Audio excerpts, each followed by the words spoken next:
व्यथा भगवान की,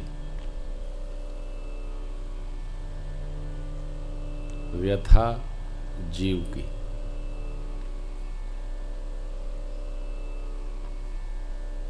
भगवान की कोई भी चर्चा हो सो कथा है, जीव की कोई भी चर्चा हो सो व्यथा है।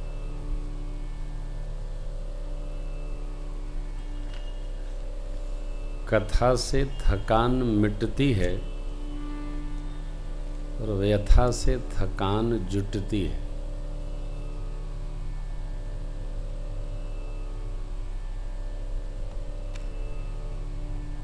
सनातन धर्म ऐसा अद्भुत है, विशाल है, विराट है, जिसमें हर वय के लिए, वय माने आयु, हर वर्ग के लिए, हर जीव के लिए, प्राणी मात्र के लिए जीने की पद्धति का प्रसार है।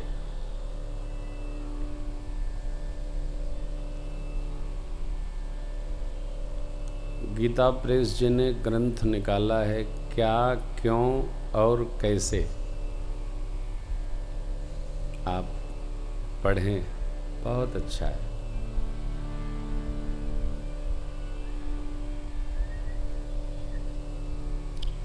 कलयुग है, अनेक प्रकार की परंपराएं प्रारंभ हो गई हैं, अनेक प्रकार की कथाएं प्रचलित हो गई हैं। आप लोग तो टेलीविज़न पर सुनते रहते हैं। एक कथा चली है, कल की कथा। उसमें कथावाचक जी ने सिद्ध किया है कि कलयुग में भगवान का अवतार हो गया है।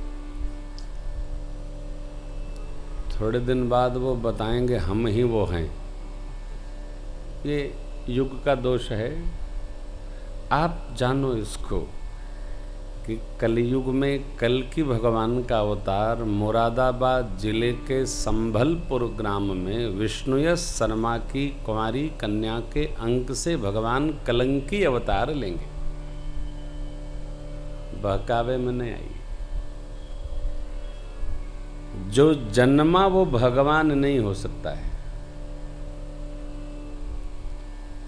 भगवान जन्मते नहीं है, भगवान प्रकट होते हैं। भय प्रकट कृपाला दीन दयाला, कौशल्या हितकारी, माँ यशोमती के हितकारी। शिव बाबा ने भी कहा, प्रेम ते प्रगट हो ही मैं जाना। I know. न जाने क्यों जीव अपने को जीव मानने से डरता है। जो मरेगा वह जीव है, प्रभु मरते नहीं है, क्योंकि जो जन्मते नहीं वो मरेंगे क्या। भगवान जीव नहीं है।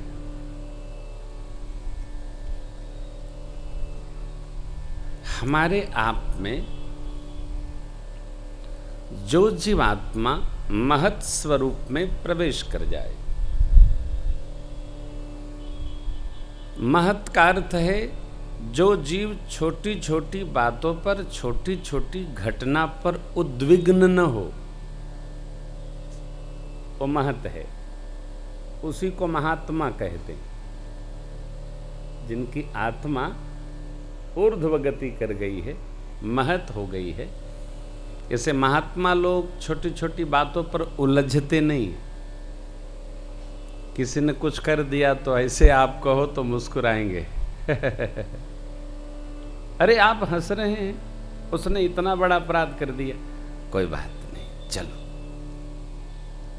वो टालते नहीं हैं। उनकी आत्मा में इतनी महत भाव की अवस्था हो गई है कि वो जानते हैं जीव है, ये तो करेगा ही, हम न करें। 35 वर्ष के बाद में हमारी आपकी भी अवस्था ऐसी हो जाती है, टालो यार, ठीक है, टालो, किस किस की लेके ढोगे। इसलिए आपने देखा एक बड़ा अच्छा उदाहरण है, कितना बवाल हो रहा है, कितनी बड़ी समस्याएं देश में आती हैं, लेकिन हमारे देश के प्रधानमंत्री आदरणीय मनमोहन सिंह जी मौन साधे रहते हैं। वो कोई गलती से मौन साधे नहीं, वो जानते हैं कि भारत गणराज्य का प्रधानमंत्री हूँ, बार बार बोलूँगा तो मुखिया का महत्व समाप्त होता है। देखो, मुखिया को बच्चों जैसा व्यवहार नहीं करना चाहिए। जो बहुत बोलता है ना, उसकी वैल्यू समाप्त हो जाती है। बहुत पहले कथा करने में गया था जो भैया, वो हमारा प्रधान जी एटा का बेटा मनु बोला, गुरुजी एक सूत्र बताऊं। तब वो 9th में पढ़ता था, मेरे मित्र का बेटा है मनु, अब तो फैशन डिजाइनर है, दिल्ली में है। बोला,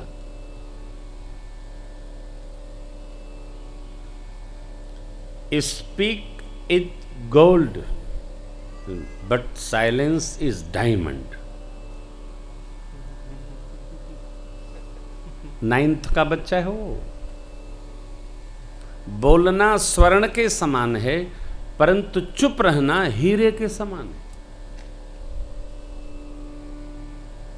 बहुत दिन हो गया, 10-12 साल से मिला नहीं उससे, लेकिन उसकी बात मेमोरी में आ गई। घर को भी चलाना होगा तो मुखिया को महात्मा बनना पड़ता है। सुने सबकी, कहे किसी की नहीं। घर कहने सुनने से ही बिगड़ता है। आप राम कथा सुन रहे हैं, शिव जी सबकी सुनते हैं, मौका पापा करते हैं, ते ही समाज गिरजा में रहे अवसर पाए, तब बचन एक कहे अवसर पाए। हे भगवती, उस देव समाज में मैं भी था, परंतु जब अवसर मिला तब मैंने कहा कि हरि व्यापक सर्वत्र समाना।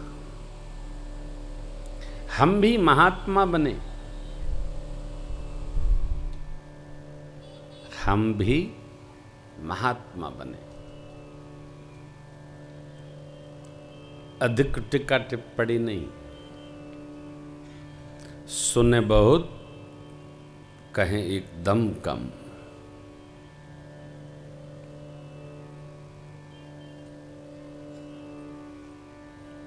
आप में से जिन्होंने महाभारत का आश्रय किया होगा,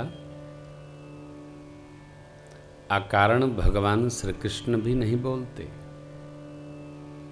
अकारण पितामह भीष्म नहीं बोलते, अकारण केवल शकुनी बोलते।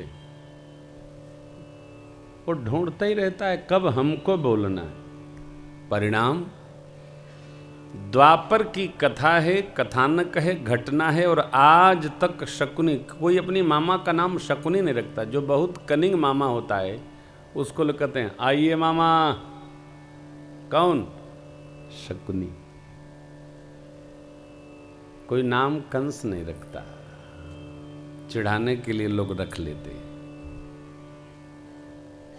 उत्पात स्मरण नहीं किया जाता है। तो हम ये प्रतीक्षा न करें कि हमारे कुल में कौन श्रेष्ठ होगा, हम प्रथम हों और पीछे सीरीज बढ़े।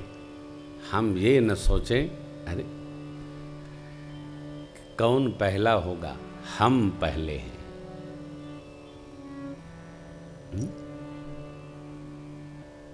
तो ये बात यूं ही चित्त में आ गई कि हमारे अंदर महत भाव कब आएगा? हम अपने से गणना करें, I am the first person, हम पहले व्यक्ति हैं कहीं भी। अब कोई कहे भाई हमारे तो पीढ़ी में परदादा दादा कुछ किए नहीं तो हम ये सब शुरू नहीं, शुरू करो। हम पहले हैं, आपके बाद आएंगे।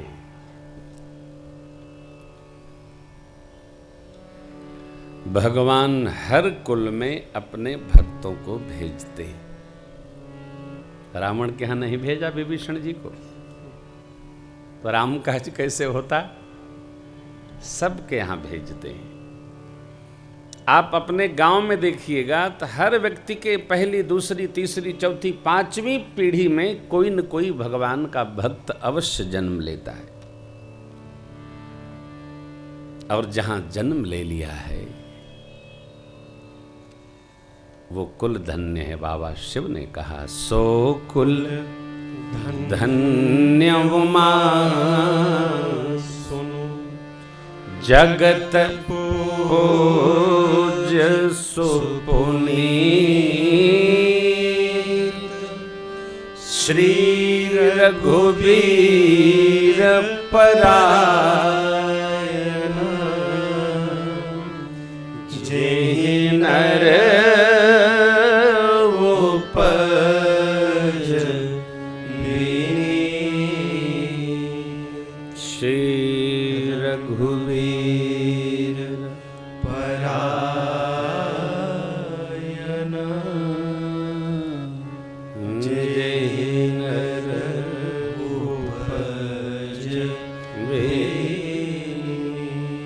वह कुल धन्य है कुलम पवित्रम जननी कृतार्था।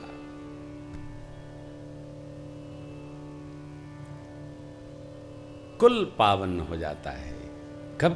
जब कोई भक्त जन्म लेता है। गांव पावन हो जाता है, क्षेत्र पावन हो जाता है। अरे जो भक्त है उसके अपने प्रतिक्षण के प्रतिपल के व्यवहार में बहुत सावधानी रखनी चाहिए।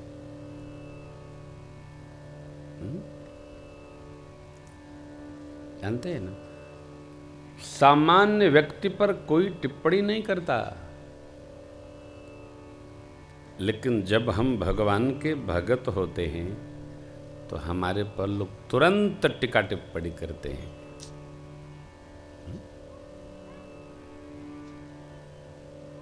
वेश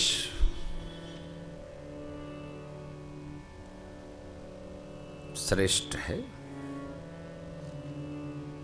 विचार श्रेष्ठ है, विहार उससे श्रेष्ठ है।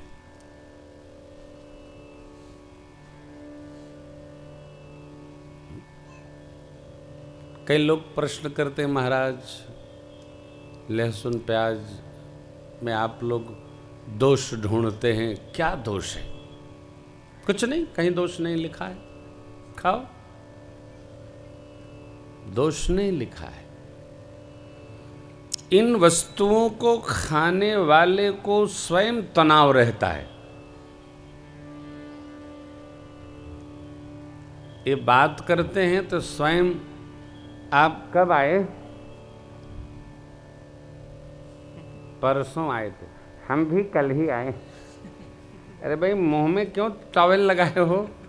बोले आज जरा सलाद खा लिया प्याज में। तो इससे क्या है? उनको स्वयं अच्छा नहीं लग रहा है, अर्थात जिस कार्य को करने में हमको स्वयं सुकून न मिले, अच्छा न लगे, वह कार्य करना अपराध की श्रेणी में।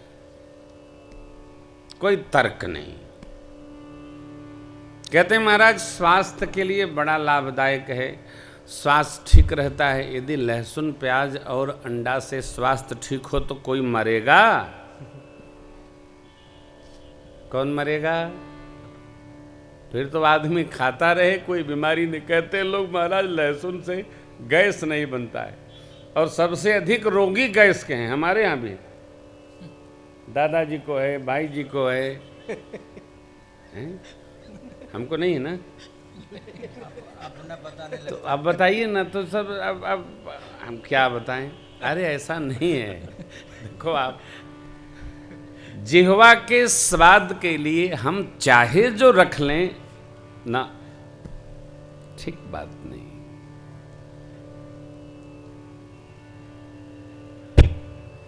मैं मना न करूं कि आप खाइए मत, लेकिन अवश्य न खाएं, ये विहार है। नहीं खाना, भक्ष खाना चाहिए, अभक्ष नहीं खाना चाहिए।